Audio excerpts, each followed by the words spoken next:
নমস্কার। ঠাকুরমা স্বামীজি গুরুদেবের শ্রীচরণে প্রণাম জানাই।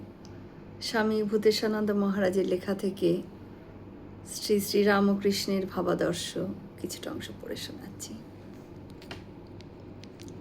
যেখানে ঠাকুরের কথা হয় সেখানে তিনি নিত্য বিরাজিত, সুতরাং সেই জায়গা মহাতীর্থ। এই তীর্থে যারাই আসবে আন্তরিক শ্রদ্ধা অনুরাগ নিয়ে শ্রী শ্রী ঠাকুরের কল্যাণ দৃষ্টি তাদের ওপরে অবশ্যই পড়বে।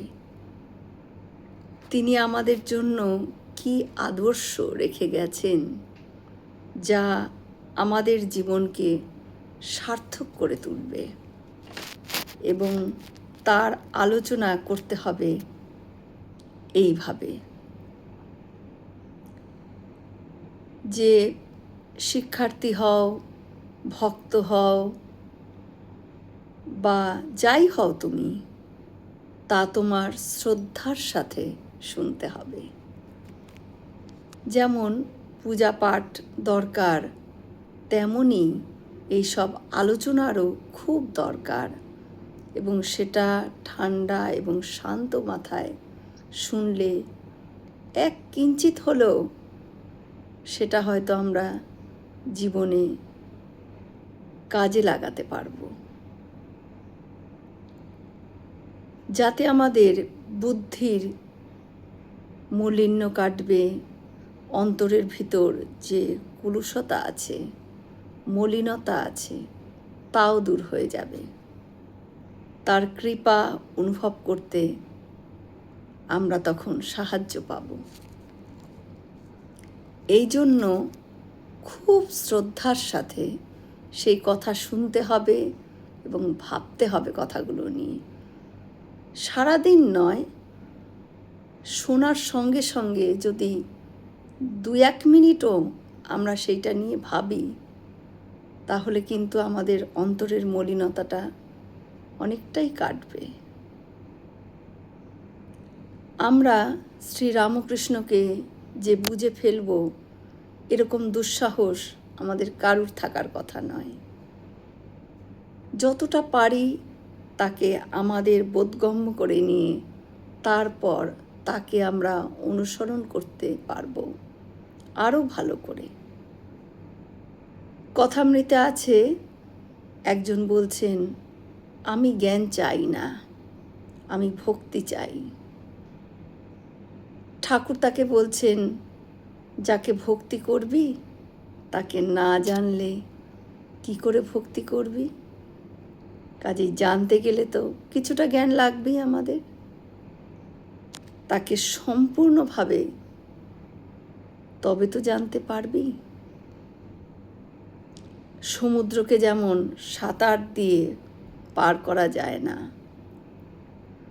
আকাশকে যেমন 2 হাত দিয়ে বেষ্টন করা যায় না, তেমনি শ্রীরামকৃষ্ণকে আমাদের বুদ্ধি দিয়ে পরিমাপও করা যায় না, কেননা আমরা সে বুদ্ধির অধিকারী নই। এই জন্য যতটা পারি তাকে আমরা জানবার চেষ্টা করব।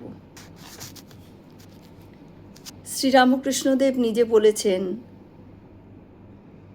যে আমি আগুন জ্বেলে গেলুম, তোরা আগুন পুইয়ে নে। আমি রেঁধে গেলুম, তোরা বাড়া ভাত বসে খা।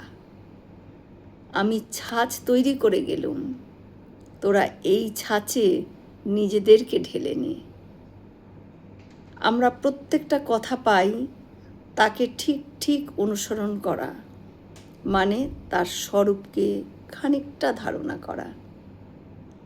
কৃপা তো তিনি করবেনই, সকলকেই করছেন, কিন্তু সেটি আমরা অনুভব করতে পারছি কোথায়? তাই তিনি বলেছেন, কৃপা বাতাস বইছে, তুই পাল তুলে দে। এই পাল তোলার কাজটি যদি আমরা না করি, আমাদের নৌকো এগোবে না। কৃপা লাভের জন্য আমাদের নিজেদের তৈরি করতে হবে। আমাদের দায়িত্ব আমাদেরই পালন করতে হবে। আমি এত জপ করছি, সুতরাং তার কৃপা আমার ওপর হবেই, পড়বেই, এ ভাবাটা একেবারেই কোনো বাধা ধরা নিয়মের মধ্যে পড়ে না।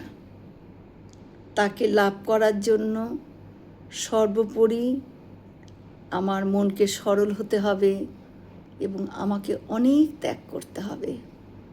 তবেই সেই কৃপা বাতাসের অধিকারী আমি হতে পারব। জয় শ্রী রামকৃষ্ণ। আমরা সকলে মিলে একসাথে বলি, জয় মহামাই কি জয়, জয় ভগবান শ্রী শ্রী রামকৃষ্ণদেব কি জয়, জয় স্বামীজি মহারাজজি কি জয়। হয়তো অনেক ভুল ত্রুটি করলাম, ঠাকুর যেন আমায় ক্ষমা করে দেন। সকলে সুস্থ থাকবেন, আনন্দে থাকবেন। ঠাকুর মায়ের কৃপা দৃষ্টি সকলের ওপর বর্ষিত হোক। শুভরাত্রি।